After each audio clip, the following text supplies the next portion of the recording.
सभी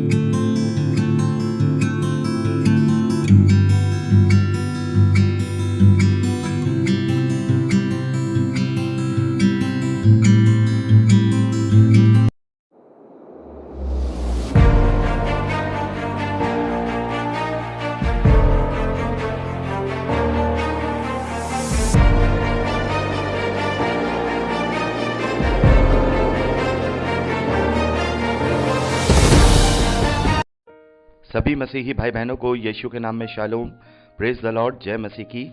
यीशु the saviour ministry और मैं प्रभु यीशु मसीह में आपका भाई जेम्स, आप सभी का इस बाइबल अध्ययन कार्यक्रम में एक बार फिर से बहुत बहुत स्वागत और परमेश्वर का धन्यवाद करते हैं। मेरे प्यारे भाई बहनों, हम अध्ययन कर रहे हैं भजन संहिता की पुस्तक का और एक छोटी सी प्रार्थना के साथ आज के अध्ययन को हम शुरू करेंगे। हालेलुया, धन्यवाद पिता परमेश्वर, धन्यवाद करते हैं पिता आपके अद्भुत रीति वाली प्रेम के लिए जो आपने अपने इकलौते पुत्र को देकर हम सभी पर प्रकट किया। धन्यवाद करते महान पिता परमेश्वर आपके अनुग्रह, आपके महान प्रेम, आपकी तमाम स्वर्गीय आशीषों के लिए। धन्यवाद करते पिता परमेश्वर इस बाइबल स्टडी प्रोग्राम के लिए जिससे हम आत्मिक रूप से आशीषित हो रहे हैं। और पिता परमेश्वर हम प्रार्थना करते हैं पिता परमेश्वर हमेशा की तरह पवित्र आत्मा हमारी अगुवाई, सहायता और मदद करे, सत्य वचनों को ठीक रीति से सिखाए ताकि हम आपके ग्रहण योग्य बने पिता और आपके स्वर्गीय राज्य के लिए इस्तेमाल हो सके। पिता परमेश्वर होने दे सारी व्यवस्थाओं को, रिकॉर्डिंग किए जाने को, वचन को समझने को, समझाए जाने को पिता, हर बात को पिता हम आपकी अगुवाई में सौंपते हैं। पिता परमेश्वर आप हमारी मदद कीजिए। सारा आदर देते हैं, सारी महिमा देते हैं और इस प्रार्थना को यीशु के सामर्थ्य और पवित्र नाम में मांगते हैं, आमीन। मेरे प्यारे बहनों, परमेश्वर का धन्यवाद है कि अब तक हमने भजन संहिता में उसके 119वें अध्याय तक का अध्ययन कंप्लीट कर लिया है। आज हम 120वें अध्याय से आगे का अध्ययन करेंगे। जैसा कि मैंने आपको पिछले संदेश में कहा था कि आप 120वें अध्याय से लेकर के 134वें अध्याय तक का जो रीडिंग है वो ज़रूर कर लीजिएगा। तो मेरा विश्वास और मेरी आशा है कि आपने इसे रीड ज़रूर कर लिया होगा। तो मेरे प्यारे बहनों, यहाँ पर 120वें अध्याय से लेकर के जब हम 134वें अध्याय तक पढ़ते हैं तो ये 15 भजन हैं और ये 15 भजन यात्रा के गीत कहलाए जाते हैं। यात्रा के गीत मेरे प्यारे भाई बहनों, ये भजन उस यात्रा में लोग गाया करते थे, इजरायली लोग गाया करते थे जब वे यरूशलेम से माफ़ कीजिएगा, जब वो अलग अलग जगहों पे रहा करते थे इजराइल में, पूरे इजराइल में। और तीन समयों पर जो यरूशलेम है वहाँ पर मंदिर में 3 पर्व आयोजित किए जाते थे। जैसा कि आपने निर्गमन की पुस्तक और लय व्यवस्था की पुस्तक में अध्ययन करते समय पढ़ा ही है, 7 प्रकार के पर्व वहाँ इजरायली मनाने के लिए यरूशलेम जाया करते थे, मंदिर जाया करते थे। फसह का पर्व, अख़मीरी रोटी का पर्व और कटनी का पर्व मनाने के लिए, पेंतकुस्त के दिन का जो पर्व है वो मनाने के लिए, और उसके बाद गर्मियाँ समाप्त होने के बाद जो नरसिंगे का पर्व है, और उसके बाद पश्चाताप का पर्व और झोपड़ियों का पर्व। इन पर्वों को मनाने के लिए इजरायली जहाँ कहीं भी रहा करते थे, चाहे वो इजराइल के किसी दूसरे क्षेत्र में रहा करते थे या फिर वो इजराइल से बाहर किसी और देश में या किसी और शहर या नगर में रहा करते थे, वो लोग वहाँ से यात्राएं किया करते थे, यरूशलेम की यात्राएं किया करते थे। और आप इसको इस प्रकार से ले सकते हैं, अगर मैं हिंदी में एक अगर सरल उदाहरण आपको दूं तो जैसे तीर्थ यात्रा होती है हिंदुओं के अंदर और मुसलमानों में जैसे हज होता है, वो लोग मक्का जाते हैं कभी उनका जब होता है उनका कार्यक्रम, वैसे ही यहाँ पर परमेश्वर ने इजरायलियों को साल में एक बार आने के लिए, मंदिर में आने के लिए ज़रूर आज्ञा दी थी। तो इस वजह से जो इजरायली या यहूदी हुआ करते थे वो चाहे किसी भी जगह पे रहते हों, वो साल में एक बार कभी ना कभी किसी न किसी पर्व में या सभी पर्वों में यरूशलेम के लिए यात्रा किया करते थे। तो ये यात्राओं के समय में जब वो लोग यात्रा किया करते थे तो निकलने से पहले या यात्राओं में जहाँ पड़ाव डलते थे, जहाँ भी वो मिलते थे या कोई सप्त का दिन पड़ता था, तो ये लोग उस वक्त ये भजन गाया करते थे, उस वक्त ये गीत गाया करते थे। और कुछ गीत यरूशलेम में भी गाए जाते थे उनके स्वागत में, या जिस वक्त वो पर्व मनाए जाते थे उस वक्त ये गाए जाते थे। तो ये 15 भजन जो हैं यात्राओं के गीत हैं। और मेरे प्यारे भाई बहनों, इन 15 भजनों में राजा दाऊद के द्वारा 4 भजन लिखे गए हैं, जो कि 122वां, 124वां, 131वां और 133वां अध्याय है। ये राजा दाऊद के द्वारा ये भजन लिखे गए हैं, ये गीत लिखे गए हैं यात्रा के। और एक गीत मेरे प्यारे भाई बहनों जो यात्रा का गीत है वो सुलेमान के द्वारा भी लिखा गया है। भजन संहिता 127वां अध्याय, 127वां भजन राजा सुलेमान के द्वारा लिखा गया है। जैसा मैंने आपको बताया था, कुल मिलाकर 2 भजन राजा सुलेमान ने लिखे हैं। तो यहाँ पर अब देखते हैं बाकी के जो 10 भजन हैं या 10 गीत हैं वो बाकी इजराइलियों के द्वारा लिखे गए हैं, जिनके नाम मेंशन नहीं है। ये कांग्रीगेशन के द्वारा कहीं ना कहीं कभी ना कभी लिखे गए। तो इस प्रकार से हम इन 15 जो अध्याय हैं, जो 15 भजन हैं, उनके विषय में यहाँ एक ब्रीफिंग लेते हैं। एक छोटा सा परिचय यहाँ पर हमने लिया है और अब हम 120वें अध्याय से शुरू करेंगे। अब आप जान गए हैं कि यात्रा के गीत क्या हैं और ये कब गाए जाते थे और ये किस पर्पस के लिए गाए जाते थे। तो यहाँ सबसे पहले हम 120वें अध्याय से शुरू करेंगे। मेरे प्यारे भाई बहनों, 120वां अध्याय जिसमें केवल 7 वचन हैं, ये लेमेंट साम की कैटेगरी में आता है, यानी कि विलाप की कैटेगरी में आता है, जहां सहायता के लिए प्रार्थना की गई है। मेरे प्यारे भाई बहनों, ये गीत ऐसे लोगों के लिए गीत है, ऐसे लोग ये गीत गाया करते थे जो ऐसी जगह रहा करते थे जहां अन्य जातियां रहती हैं। जैसे कि आप जानते हैं, जैसे हमने पढ़ा है, रूत की पुस्तक में हमने पढ़ा है, जो रूत की सास और उसके ससुर है, जो नाओमी और एली मिलेक, ये इजरायली थे, लेकिन किसी कारणवश, अकाल के कारणवश ये मोआब देश में बस गए थे।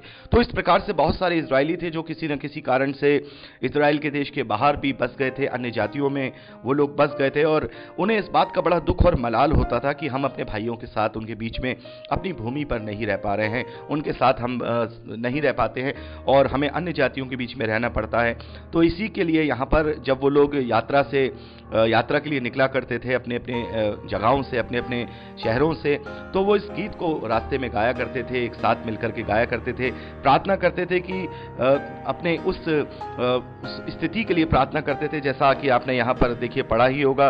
और 5वें वचन में, हाय हाय क्योंकि मुझे मेशेक में परदेशी होकर रहना पड़ा और केदार के तंबुओं में बसना पड़ा है। बहुत समय से मुझको मेल के बैरियों, यानी कि जो अन्य जातियां हैं, उनके साथ बसना पड़ा है। मैं तो मेल चाहता हूं, परंतु मेरे बोलते ही वह लड़ना चाहते हैं। तो परमेश्वर से वो सहायता के लिए प्रार्थना करते हैं इस यात्रा के गीत में कि हे परमेश्वर, हम जिस प्रकार से तेरे उस पवित्र नगर यरूशलेम में जाते हैं, उसी प्रकार से हम प्रार्थना करते हैं कि हम अब परदेशियों की तरह बहुत सालों से अब अपने इस प्रतिज्ञा के देश से बाहर रह रहे हैं। हमें भी तू इस योग्य बना, हमें तू इस लायक कर कि हम अपने लोगों के साथ तेरे नगर में रह सके, तेरे लोगों के साथ अपने उस प्रतिज्ञा के देश में रह सकें।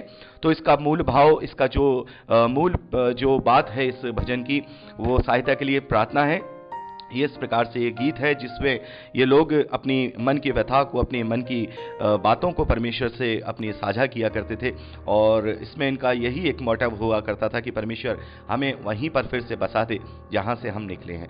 तो इस प्रकार से हम 120वें अध्याय का अध्ययन करते हैं और इसको आप पूरा पढ़ लीजिएगा। इसका जो बेसिक बातें हैं वो मैंने आपको बता दी हैं। अब चलते हैं 121वें अध्याय, या हम कहें 121वें भजन की ओर। मेरे प्यारे भाई बहनों, ये भजन सैम ऑफ कॉन्फिडेंस, यानी कि आत्मविश्वास के भजन की कैटेगरी में आता है, और इसमें हम एक ऐसा आत्मविश्वास अपने अंदर उत्पन्न करते हैं कि परमेश्वर हमारा रक्षक है, परमेश्वर हमारा सहायक है, परमेश्वर हमारा बचाने वाला है, परमेश्वर हमारी ढाल है। मेरे प्यारे भाई बहनों, जब लोग वो यात्रा के लिए अपने घरों से या अपने शहरों से जब निकला करते थे तो इस भजन को गा करके वो निकला करते थे। और यहाँ पर आपने यहाँ पढ़ा ही होगा कि जो परमेश्वर हैं वो मेरे पाँव को टलने ना देगा, तेरा रक्षक कभी ना ऊँगेगा। सुन, इज़राइल का रक्षक ना ऊँगेगा ना सोएगा, यहोवा तेरा रक्षक है।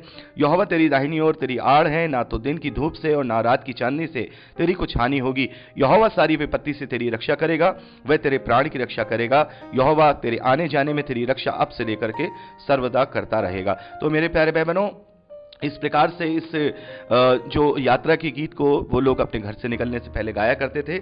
और अभी भी बहुत बार ऐसा होता है, हम कलीसियाओं में देखते हैं कि बहुत सारे मसीह विश्वासी जब भी किसी यात्रा के लिए निकलते हैं तो इस भजन संहिता को वो पढ़ करके अपने घरों से निकलते हैं, इस भजन को गा करके अपने घरों से निकलते हैं, इस भजन को गाकर परमेश्वर से सहायता अगुवाई मांग करके घर से निकलते हैं। तो बिल्कुल हम ऐसा कर सकते हैं। जब कभी हम घरों से बाहर जाएं तो हम लोग प्रार्थना तो हमें करनी ही है, अपने आप को परमेश्वर की सुरक्षा के बारे में अपने आप को बांधना है। और अपनी यात्रा के लिए परमेश्वर से प्रार्थना करनी है। लेकिन अगर हम इस 121वें अध्याय को अगर हम पढ़ करके क्लेम करेंगे परमेश्वर से, तो ये और बेहतर बात होगी। तो ये आप कहीं भी अपना लिख सकते हैं। यात्रा के लिए जब आप घर से बाहर निकले तो इस भजन को हम क्लेम कर सकते हैं। इसमें केवल 8 वचन हैं और इस भजन को गाकर, इस भजन को पढ़कर परमेश्वर से क्लेम करें कि परमेश्वर हमारी आने जाने में रक्षा करे, अब से लेकर के सर्वदा तक। तो मेरे प्यारे भाई बहनों, इस भजन में परमेश्वर की 4 बातों को दिखाया गया है। पहले दूसरे वचन में हम देखते हैं कि परमेश्वर हमारी सहायता करता है, परमेश्वर हमारा सहायक है। तीसरे चौथे वचन में हम देखते हैं कि परमेश्वर हमारा रक्षक है, वो हमारे पांव को कभी टलने ना देगा, वो हमारा रक्षक है।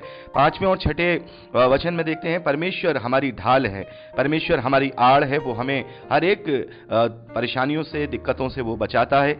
और 7वें और 8वें वचन में हम देखते हैं कि परमेश्वर हमारा बचाने वाला है, परमेश्वर हमारा बचाव करने वाला है। तो 4 परमेश्वर के इन अनुग्रह को, इन परमेश्वर की विशेष आशीषों को हम यहाँ पर देखते हैं कि जो कोई भी परमेश्वर पर भरोसा रखता है, परमेश्वर उसकी आड़ है, परमेश्वर उसे हर हानि से और हर विपत्ति से बचाता है।